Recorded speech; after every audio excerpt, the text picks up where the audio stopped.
سلام كمي صنحو كبرى تخاتلت نلما عرب 6 مغابيت 2026 ኣብ ዝተዳለወ ዜና ብዛዕባ ውግእ ኢራን እስራኤል ኣሜሪካን ዘለው ሓደሽቲ ምዕባለታት ሒዝናልኩም ቀሪብና ኣለና ንቻናልና ሰብስክራይብ ብምግባር ክሳብ መወዳእታ ክትከታተሉና ብኽብሪ ንዕድመኩም بسنك كوينات إيران مونغو إسرائيل عطو قجل هزبولا وتهدرا متقعتا بزعابيو لزلو اوان ناي ليبانوس هزبولا نبرت إسرائيل كابدوب كلتين هاقرات ابوشت 5 كيلومتر كابزر كبا كتاماتات كوزوات انكيقولو اتو قجل لوم اب تليجرام ورار سراويت إسرائيل نا ايدو كركب مخوانو بمقلاس اب العلم مريت إسرائيل ارامز كازن مخوانو عدتات إسرائيل كاكاسلا مخوانا فليتولو ورار سراويتكم اب العلونت مريت ليبانوس زكايدو عامس حنا كفديو بزبل استزاد حساسبتنا ليبانوس عطو قجلة اب العل إسرائيل زكايدو متقعته اب حصير غزا بسفيحو كجمرو مخانوان وسيخو رديولو اما كلاي مبرا امانغو إسرائيل ليبانوس ون غجتنا صفحه بزخدلو زلو اوان إسرائيل هزبولان ننحر هدان كتقاقع كم صنح زحبرو منچتات بفلاي إسرائيل ابانا كتما بيروت سفحت متقعتات كتفصم مصنحان ኣብ ልዕሊ ማእከላት ሂዝቦላ ቀጻሊ መጥቃዕቲ ካይድ ከም ዘላውን ይገልጹ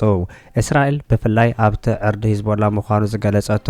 ደቡባዊ ክፋል ቤይሩት ዘይዕርፍ ደብዳባት ተካይድ ከም ዘላን ሕጂ እውን ተኾነ ተወሳኺ መጥቃዕትታት ኣብ ምፍጻም ትርከብ ከም ዘላ ናይቲ ሃገር ወገናት ዝገልጹ ዘለዉ ኮይኖም ወተሃደራዊ ሓይሊ እስራኤል ኣብ ቤይሩት ንዝርከብ ትሕተ ቅርጺ ሂዝቦላ ዕላማ ብምግባር ቀጻሊ ስርሒታት ይፍጽም ምህላው ዝሕብር ኮይኑ ክሳብ ሕጂ እስራኤል ኣብ ሊባኖስ ብዘካየደቶ መጥቃዕቲ 123 ሰባት كموتون كارلاو 683 ድማ ቆሲሎም ምህላዎም ሃገራዊ ማዕከን ዜና ሊባኖስ ንሚኒስተር ህዝባዊ ጥዕና ብምጥቃስ ሓቢሩሎ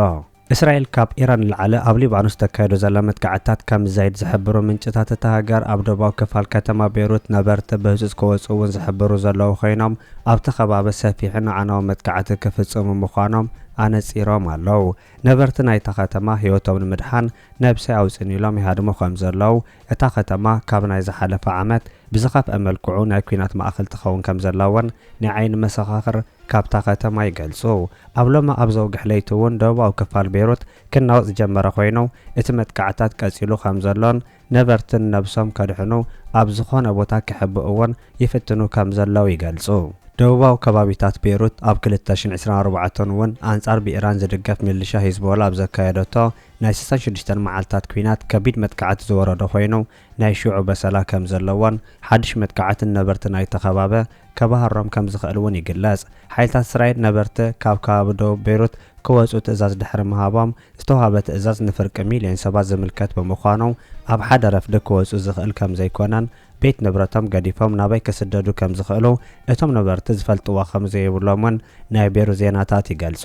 እስራኤል ሊባኖስን ኣብ 2024 ተወክስ ደው ከብሉ እኳ እንተተሰማምዑ ነፈርቲ ውግእ እስራኤል ካብ ሽዑ ጀሚረን ዳርጋ መዓልታዊ ኣብ ደቡባዊ ሊባኖስ ከባቢ ዶባትን ምድብዳብ ከም ዘይቋረጻ ይዝግለጽ ድሕሪ ናይ እስራኤል ምፍራሕ ዕጡቕ ሓይሊ ሂዝቦላ እውን ናብ እስራኤል ሮኬታት ከም ዝተኮሰ ዘፍለጠ ኮይኑ መራሒ ናይቲ ሚሊሻ ናይቶም ቃሲም ድሕሪ እቲ ላዕለዋይ መራሒ ኢራን ኣያቶላ ዓሊ ከማነ ዝቐተለ ሓባራዊ መጥቃዕቲ እስራኤል ኣሜሪካን ነቲ ኣብ ልዕሊ ኣያቶላ ዝተፈጸመ ቅትለት ሕነ ንምፍዳይ ክሳብ ዘደለ ግዜ ክምክቱ ምዃኖም እስራኤል ኣብ ገጽ መሬት ክሳብ ዘላ ሰላም ክህሉ ከም ዘይኮነ እውን ኣነጺሩሎ ዕጡቃት ወገናት ሂዝቦላ አንጻር እስራኤል ዘካየድዎ ዘሎ መጥቃዕትታት ብህዝብን መንግስትን እቲ ሃገር ደገፍ ከም ዘይብሉ ዘመልክቱ ወገናት መንግስቲ ናይቲ ሃገር ነቲ ናይ ሂዝቦላ በዓላዊ መጥቃዕትታት ከም ዝቃወሞ ካብ ምግላጽ ዝኾነ ክገብር ከም ዘይተረኣየውን ናይቲ ሃገር ጸብጻባት ይገልጹ ናይ ሂዝቦላ መጥቃዕትታት ሰላማዊ ህዝቢ ሊባኖስ ኣብ ሽግርን ጸበባን ንምእታው እንተዘይኮይኑ ካሊእ ዘፍርዮ ከም ዘይብሉ ዝሕብር እቲ መንግስቲ እቲ ዕጡቕ ሓይሊ ካብ ምትኽታ መጥቃዕትታት ክዓርፍ ጸዊዑሎ ኣብ ሊባኖስ ሽዑ እኳ ማእከላይ መንግስቲ እንተሃለወ ቀንዲ ወተሃደራዊ ሓይሊ ናይቲ ሃገር ግን ዕጡቕ ጉጅለ ሂዝቦላ ኮይኑ ምጽንሑ ዝሕበር ኮይኑ ብኣሜሪካ እውን ዝድገፍ ሰራዊት መንግስቲ ሊባኖስ ንናይ ሂዝቦላ ሓይሊ ክዓግቶ ከም ዘይከኣለወን ካብቲ ሃገር ዝተረኸበ ሓበሬታ ይገልጽ ሰራዊት እስራኤል ነበርቲ ተኸባበ ካብ ደቡባዊ ቤይሩት ክወፁ ድሕሪ ምእዛዙ መንግስቲ ሊባኖስ እውን ንኢራናውያን ናጻ ቪዛ ናይ ምሃብ ውሳነ ከም ዝሰረዞውን ዝሕበር ክኸውን እንከሎ ኣብ መንጎ ኢራን ሊባኖስን ጸንሐ ምትእሳር ዝጎድለሉ ኣገባብ ይስራሕ ከም ዘለውን ተገሊጹ ኣሎ ፕሬዝዳንት ኣሜሪካ ዶናልድ ትራምፕ ብዛዕባ ኢራን ኣመልኪቱ ኣብ ዘካየዱ ሓድሽ ቃለ መሕተት ድማ ኣብ ኢራን ዝካየድ ዘሎ ኩናት ክንደይ ክወስድ ከም ዝኽእል ካብ ጋዜጠኛታት ንዝቐረበሉ ሕቶ ክምልስ እንከሎ ናይ ኢራን ኩናት ናይ ግዜ ገደብ ከም ዘይብሉን ክንዲ ዝወሰደ ግዜ ክቕጽል ምዃኑ ሓቢሩሎ እቲ ፕረዚዳንት ምስ ጋዜጣ ታይምስ ኣብ ዘካየዶ ናይ ቴሌፎን ቃለ ምሕተት እውን ዝወጥኑ ናይ ግዜ ገደብ ከም ዘይብሉ ብኣንጻሩ ኣስፊሩሎ ትራምፕ ኣቀዲሙ እቲ ኩናት ካብ 4 ክሳብ 5 ሰሙን ክጸንሕ ትጽቢት ከም ዘለዎ ክገልጽ ጸንሐ ኮይኑ ኣብዚ ግዜ ገደብ የብለይን ምባሉ ኩነታት ኣብ ባይታ ከምቲ ዝሓሰቦ ከም ዘይኮነሉ ዝሕብሩ ምንጭታት ኢራን ከም ዝኾነ ካልእ ሃገር ከም ዘይኮነት ገሊጾም ኣለዉ ኣብ ውሽጢ ኣሜሪካ ተቃውሞታት ዝበዝሑ ዘሎ ዶናልድ ትራምፕ ኣብ ወጊ ኢራን ሕማቕ ስም ሒዙ ክመጽእ ከም ዝኽእል ዝሕብሩ ዘሎ ምንጭታት ድሮ ኣብ ኣሜሪካ ዘሎ ኣንጻሩ ዝቐንዐ ተቃውሞታት ይዓቢ ከም ዘለውን ይገልጹ ፕረዚዳንት ኣሜሪካ ዶናልድ ትራምፕ ኣብቲ ምስ ታይምስ ዘካየዶ ንጹር መግለጽታት ኣሜሪካ ኣብ ልዕሊ ኢራን ተካይዶ ዘላ መጥቃዕቲ 4 ዕላማታት ከም ዘለዎ ክሕብር እንከሎ እቲ ቀዳማይ ኒኩለራዊ ኣጽዋር ከም ዘይህልዎ ምግባር ክኸውን እንከሎ እቲ ካልኣይን ሳልሳይን እውን ኒኩለራዊ ኣጽዋር ከም ዘይህልዎ ምግባሩ ድሕር ምባል እቲ ራብዓይ ዕላማ ከዓ ነታ ሃገር ክመርሕ ዝኽእል ርትዓው ልቦና ዘለዎ ሰብ ምትካል ምዃኑ ገሊጹ ናይ ኢራን ወገናት ኣብ ውሽጢ ኣሜሪካ መጥቃዕታት ከካይዱ ከም ዝኽእል እውን ግምት ከም ዘለዎ ዝገለጸ ትራምፕ ኣብ ከምዚ ዓይነት ሰፊሕ መጥቃዕታት ዝኾነ ምጽባይ ከም ዝከኣል ግን ከዓ ሻቕሎትን ፍርሕን ክህሉ ከም ዘይብሉ ኣብ መግለጺ ወሲኹ ሓቢሩ ብሰንኪ መጥቃዕቲ ኣሜሪካ ኣብ ኢራን መላእ ማእከላይ ምብራቕ ሓዊ ከም ዘርኦ ገይሩ ኣሜሪካ ግን ኣብ ተዛማዲ ሰላም ከም ትነብር ገይሩ ከም ዘሎ ዝሕብሩ ምንጭታት ማእከላይ ምብራቕ ብሰላምን ጥጡሕ ህይወትን ክልላይ ዝጸንሐ ሃገራት ጎልፍ ኣብ ዝግዘዝ ናይ ኩናት ሜዳታት ተቐይረን ከም ዘለዋን እዚ ብሰንኪ ናይ ትራምፕ ውሳነታት ዝተፈጠረ ምዃኑ እውን እቶም ምንጭታት ይኸሱ ኣለዉ ኣብ ውሽመት ዓረብ ዝርከቡ ሃገራት እቲ ግጭት ሻብዓይ መዓልቱ ኣብ ዝኣተወሉ ዘሎ እዋን ካብ ኢራን ዝመጽእ ናይ ሕነ ምፍዳይ መጥቃዕቲ ምክልኻል ይቕጽላ ከም ዘለዋ እውን ዝገለጻ ኮይነን ኣብቲ መጥቃዕትታት ኣብ ቅድሚት ትስራዕ ዘላ ቀጠር ካብ ኢራን ዝመጽእ መጥቃዕቲ ኣብ ምክልኻል ሓይሊ ኣየራ ብቑዕ ስራሕ ይሰርሕ ከም ዘሎ ኣፍሊጣ ኣላ ኣብ ቀጠር ናይ ኣሜሪካ ዝዓበየ መደበር ሓይሊ ኣየር ኣብ ማእከላይ ምብራቕ ከም ዘሎ እውን ዝሕብሩ ምንጭታት ናይቲ ሃገር ቀጠር ቀንዲ ማእከል ደብዳባት ኢራን ዝኾነትሉ ምኽንያት ከምልክቱን ከለዉ እቲ ኩናት ኣብ መንጎ ኢራን ቀጠር መሲሉ ከም ዘሎ እውን ይሕብሩ ኩዌት እውን ብወገና ካብ ኢራን ዝመጽእ ሓድሽ መጥቃዕቲ ኣብ ምምካት ትሰርሕ ከም ዘላን ደብዳባት ኢራን ገና ይቕጽል ከም ዘሎ ሓቢራ ካልእ ታርጌት ኢራን ኮይና ዘላ ስዑድ ዓረብ ኣብ ልዕሊ መደበር ሓይሊ ኣየር ልዑል ስልጣን ዕላማ ዝገበረ ባሊስቲክ ሚሳኤል ከም ዝዓገተት እውን ዘፍለጠት ኮይና ሚኒስተር ምክልኻልታ ንግስነት ኣቐዲሙ ነቲ መደበር ንምክልኻል ተዳልዩ ምጽንሑ እውን ሓቢሩሎ ባህሬን እውን ናይ ኢራን መጥቃዕቲ ንምክልኻል ሰፊሕ ምድለዋት ክትገብር ጸንሐት ኮይና ህዝባ ካብቲ መዓት ንምእላይ ክሰርሕ ምዃናን ናይ ኢራን ዝተሓደሱ መጥቃዕትታት ተፍሽል ከም ዘላ ገሊጻ ኣላ ብሰንኪ ኩናት ኢራን ቢልዮናት ከሲራ ከም ዘላ ዝነገረላ ሕብራት ኤሚሬት ዓረብ እውን ወሰንቲ ኣገልግሎታት ክትከፍት ከም ዘይከኣለተን ልዕሊ ዝኾነት ካልእ ሃገር ኣብ ቁጠባዊ ቀውሲ ክትኣቱ ከም ትኽእልን ዝንገረላ ዘሎ ኮይኑ መጥቃዕትታት ኢራን ብስሩዕ ይፍጸማ ከም ዘሎ ጠቒሳ ኣላ ብኻልእ ዜና ድማ ኣሜሪካ ኣብ ልዕሊ ኢራን ቅድሚ ሕጂ ዘይተረኣየ ከቢድ መጥቃዕቲ ከም ዝፈጸመት ኣፍሊጣ ኣላ ኣሜሪካ ኣብ ዝሓለፉ 72 ሰዓታት ኣብ ኢራን ኣስታት 200 ዕላማታት ብምውቃዕ ዓቕሚ ሰበልዎ ነፈርትን ሚሳኤላትን ቴህራን ብዓብኡ ከም ዘዳኸመቶ ሓላፊ ማእከላይ ትእዛዝ ኣሜሪካ ጀነራል ብራድ ኩፐር ገሊጹ ሰራዊት ኣሜሪካ ኣብዚ ሕጂ እዋን ዓቕሚ ምፍራይ ሚሳኤል ኢራን ንምጥፋእ ይሰርሕ ከም ዘሎ ኣፍሊጡ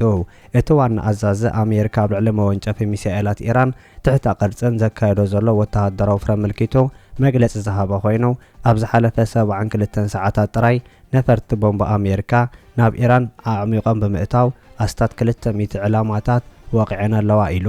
ኣብ ዝሓለፈ ሰዓታት ጥራይ ቢቱ ቦምባ ዝድርብያ ነፈርቲ 900 ኪሎ ግራም ዝምዝኑ ብዙሓት ቦምባታት ኣብ ባሕሪ ኣብ ዝውንጭፍሉ ቦታታት ሚሳኤል ከም ዘውደቓ ዝገለጸ ኮይኑ ንሃብቲ ኣየርን ስፔስን ኢራን እውን ዒላማ ጌርና ኣለና እሱ ጎምተ ኢራን ንኣሜሪካ ኣብ ሓደጋ ናይ ምእታው ዓቕሚ ከዳኸሚ ክብል ገሊጹ ኣብ ዝሓለፈ 24 ሰዓታት ናይቲ ወፍረ ምስ ናይ ቀዳማይ መዓልቲ ክነጻጸር እንከሎ መጥቃዕቲ ባሊስቲክ ሚሳኤል ኢራን ብ9 ሚእታዊት መጥቃዕቲ ሰበልዎ ነፈርቲ ድማ ብ83 ሚእታዊት ከም ዝጎደለ ገሊጹ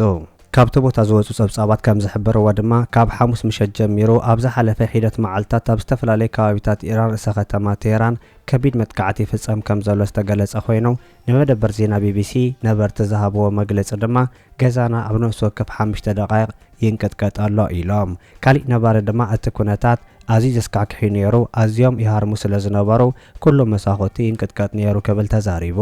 እዚ ከምዚ ኢሉ እንከሎ ኢራን ኣብ ልዕሊ ሃገራት እትዞባት ትገብሮ መጥቃዕቲ ሎሚ እውን ብከቢድ ቀፂላ ከም ዘላ ዝተገለጸ ኮይኑ ኣብ ባሕሬን ኣብ ልዕሊ ክልተ ሆቴላትን መንበሪ ህንጻታትን ደብዳብ ነፈርቲ ከም ዘካየደት ዝገለጸት ኮይና ስዑድ ዓረብን ቀጠርን እውን ናብ ክልል ኣየርን ዝኣተዋ ሚሳኤላትን ሰበልቦ ነፈርትን ከም ዘውደቃ ገሊፀን ኣለዋ።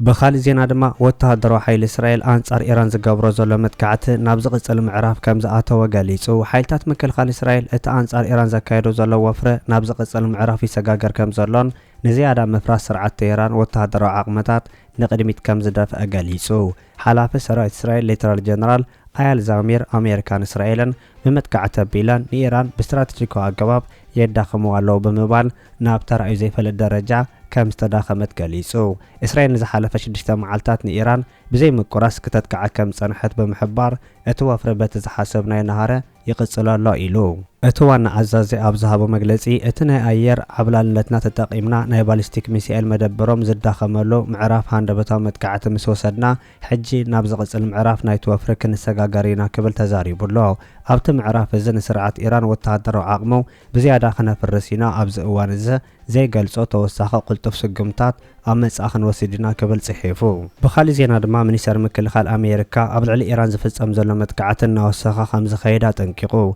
منيسر مكلخال أمريكا بيتاغست قبل على إيران ساخة تمات إيران زكاير زلو متكعته أزيو كم زبرت عزقالس أخوينو إذا دماني إيران كم زر داخما حبيرو بخالي زينا دما بريزيدنت أمريكا دونالد ترامب كاس عالم مرحى إيران ممراس كساتف كم زلوا وقاليسو بريزيدنت أمريكا دونالد ترامب نما كان زينا بزهبو مجلسي آيات العالم كمان أمت قعت أمريكان إسرائيل زت قتل لا إيران كأسأل على مرحى ممراس كساتف كم زلوا وقاليسو إذا خمزي لنكولا إيران حرقنا وسانة كم زو سنة تقاليسو إيران مساوو هرمز كم تعز وزقالسات كوينا إيران بمساوو هرمز تحالف زخونة مركب كان دايما بالو صعبو زي شاقل كونتا تفتيرو خمزة يقلاز هرمز حركة بتمام عالمنا سوع من كساس مراقب زرع له مسمريو أستاذ عيسرا ميتايت كاب ندادن تفترو غازن عالمنا بس صبيب مسمر ما يزحالف إيران كنت حرتها قبل علي أستأوى جبكينات نت أبنا دادوان بات مسمر كم زي تحلف قاليس الله إذا خمزي لنكولا أما كلام مبرأ بزفز أمزلو متقعته إثيوبيان إيرتريان أب كبيد كونتات كم زلو قاليس أبت مع كلام مبرأ استفلالي كابيتات زنابرو إثيوبيان إيرتريان ون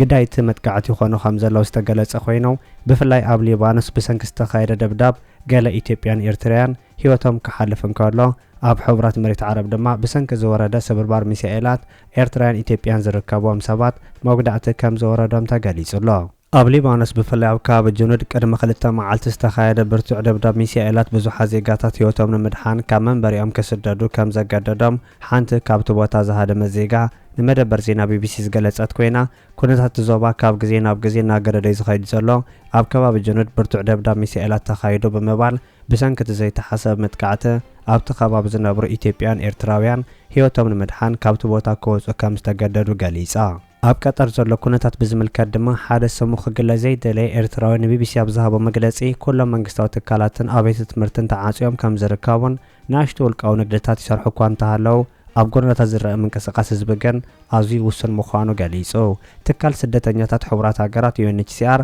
أملا ما أكلاي مبرا كينون زكاير زلو قجت بمحيالو درو روي من مزوال هزب كم زسعابي زقالز